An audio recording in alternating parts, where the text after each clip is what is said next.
আসসালামু আলাইকুম প্রিয় দর্শক, welcome back to my channel. আশা করছি আপনারা সকলে অনেক ভালো আছেন। ওয়েলকাম জানাচ্ছি নতুন আরেকটি রেসিপি দেখার জন্য। আমার আজকের রেসিপি রেস্টুরেন্ট স্টাইলে এগ ভেজিটেবলস স্যান্ডউইচ। এভাবে স্যান্ডউইচ বানালে কেউ বুঝতেই পারবে না যে এই স্যান্ডউইচ হাতে তৈরি করা।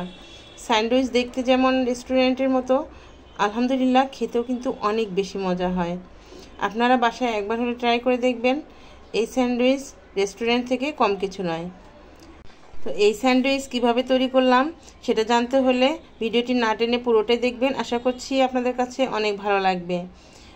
তো এই স্যান্ডউইচ তৈরি করার জন্য আমি একটি গাজর আর একটি শসা ভালোভাবে ধুয়ে ছিলে নিয়েছি। এরপর গ্রেটারে চিকন করে গ্রেট করে নিচ্ছি।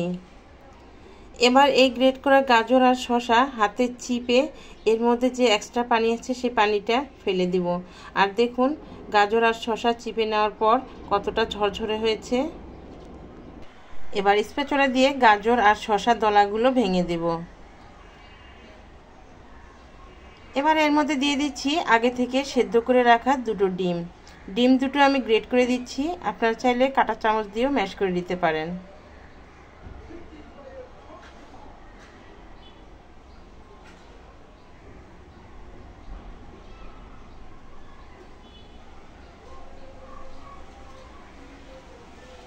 এবার এর মধ্যে দিয়ে দিচ্ছি সামান্য একটু লবণ, আর দিচ্ছি 1 চিমটি পরিমাণে সাদা এলাচ গুঁড়ো, আর দিচ্ছি 1.5 চামচ পরিমাণে চিনি,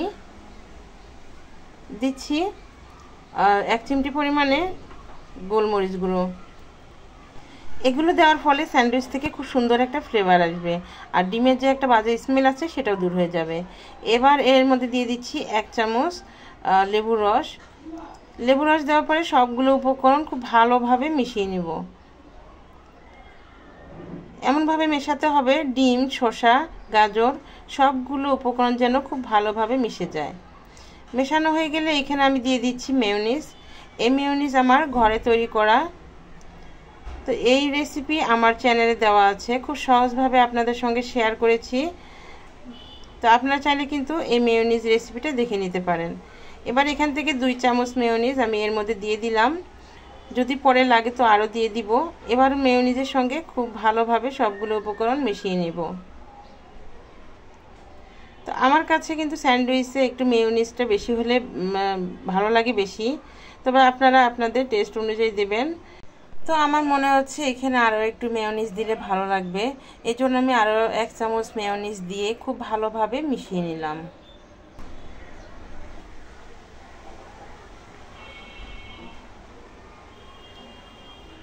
এবার এই স্যান্ডউইচের পুরো এক সাইডে রেখে দিব। দিয়ে আমি এখানে সাদা ব্রেড নিয়েছি। এবার এই ব্রেডগুলো আমি কেটে নেব। ব্রেডের সাইডে যে ব্রাউন অংশটা আছে সেগুলো কেটে নেব।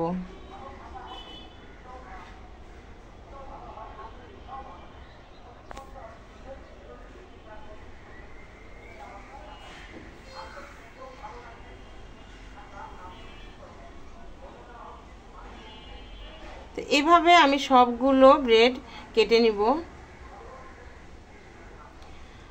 আর কেটে রাখা ব্রাউন অংশটা আমি রেখে দিব। এগুলো পরবর্তীতে ব্লেন্ড করে ব্রেড ক্রাম্বস করে আমি যে কোনো স্ন্যাক্স জাতীয় খাবার তৈরি করে নেব। এবার কেটে রাখা ব্রেডের মধ্যে আগে থেকে যে স্যান্ডউইচ পুরটা তৈরি করে নিয়েছিলাম সেই পুরটা আরও একটু নাড়াচাড়া করে ব্রেডের সঙ্গে খুব ভালোভাবে লাগিয়ে নেব। পাউরুটির সঙ্গে স্যান্ডউইচের পুর আমি একটু বেশি করে দিয়ে দিচ্ছি।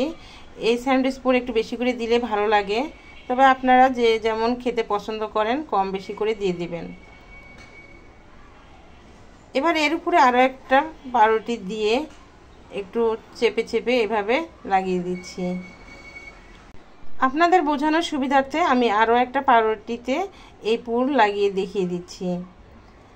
তো এইভাবে কিন্তু আপনারা খুব সহজভাবে নামি দামি রেস্টুরেন্টের এই নামি দামি রেসিপিটা ঘরে তৈরি করে পরিবেশন করতে পারেন। এবার এই পাউরুটিগুলো আমি স্যান্ডউইচ আকারে কেটে নেব। তো দেখুন কত সুন্দরভাবে এই স্যান্ডউইচগুলো তৈরি করে নিলাম। মাশাআল্লাহ স্যান্ডউইচগুলো একদম রেস্টুরেন্টের মতো দেখতে হয়েছে, আর খেতেও কিন্তু আলহামদুলিল্লাহ রেস্টুরেন্ট থেকে কম কিছু নয়, খেতে অনেক মজা হয়েছিল। আর ঘরে তৈরি যে কোনো খাবার তো স্বাস্থ্যসম্মত, তাই তো আপনারা এইভাবে খুব সহজভাবে এই স্যান্ডউইচ তৈরি করে বাচ্চাদের দিতে পারেন, সকাল বিকেলে নাস্তা হিসেবে বা টিফিন হিসেবে দিতে পারেন। আর স্যান্ডউইচ এভাবে বেশি করে বানিয়ে র্যাপিং পেপারে মুড়িয়ে আপনার নর্মাল ফ্রিজে রেখে 1 সপ্তাহ পর্যন্ত খেতে পারবেন। ফ্রিজ থেকে বের করে চুলায় একটু এপিটোপিট করে ভেজে নিলেই হবে, এতে করে স্বাদের কোনো হেরফের হবে না। তো আমার রেসিপি কেমন হয়েছে অবশ্যই কমেন্ট করে জানাবেন, ভালো লাগলে লাইক কমেন্ট শেয়ার করবেন। তো আজকের মতো এই পর্যন্তই বিদায় নিচ্ছি, দেখা হবে আবার নতুন কোনো এপিসোডে। আল্লাহ হাফেজ।